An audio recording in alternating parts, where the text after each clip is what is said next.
Metroman E. Sridharan on Tuesday said, the proposed K-Rail project of Kerala is conceived is totally against the interest of the state. A statement issued here by the veteran engineer presently, a BJP leader who contested the April 6 assembly polls and lost by a whisker said, Chief Minister Pinarayi Vijayan had recently accused the opposition parties, UDF and BJP of blocking developmental work in the state with particular reference to the Silver Line project. CPM leader Kodiyeri Balakrishnan had also echoed the same charges. The alignment chosen is flawed. From Tirur to Kasaragod, it is running parallel to the existing railway line. The railways has opposed this alignment as it would interfere with the future quadrupling of this stretch. 140 km runs through paddy fields which are not stable for high speeds. He said to prevent trespassing, high walls will have to be constructed on either side of the tracks, blocking free passage and drainage. In effect, an equivalent of a China wall will divide Kerala from north to south. This is an idiotic decision. The silver line should be always from the existing line, either elevated or underground. Now, where in the world high-speed or semi-high-speed lines are planned at ground level? He stated that the technical parameters of the silver line have not been approved by the railways, particularly the gauge. The railways want this line to function as a third and fourth lines to complement the present line capacity. This is not now possible with standard gauge.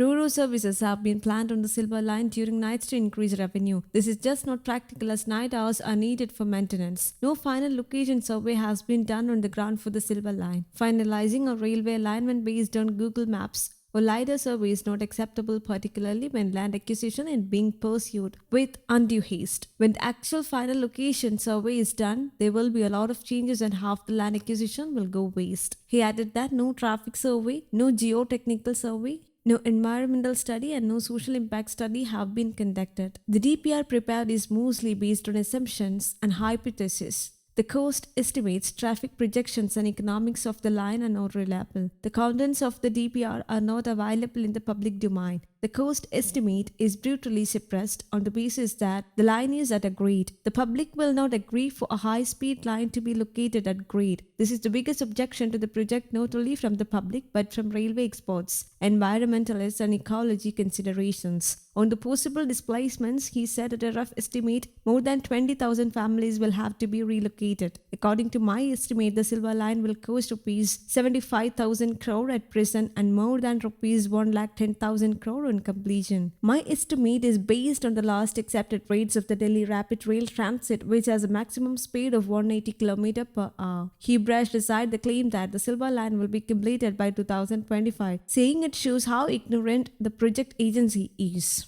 Even the best executing agency in the country like DMRC will take 8 to 10 years for completing such a project. This is one of Vijayan's pet projects, which if completed will set a 529.45 km corridor connecting Thiruvananthapuram to Kasaragod. A semi-high-speed train will be able to travel this stretch in 4 hours at an operational speed of 200 km per hour. These trains will cover the busy Thiruvananthapuram-Ernakulam stretch in 90 minutes, which at present takes more than 4 hours. The Silver Line will be running parallel to the existing railway line from Kasaragod to Tirur, while an alternative greenfield alignment has been chosen for the Tirur-Thiruvananthapuram stretch. Vijayan had mooted this project in his first term, 2016 to 21. It is presently lying with the centre. News Desk, Kamudy Global.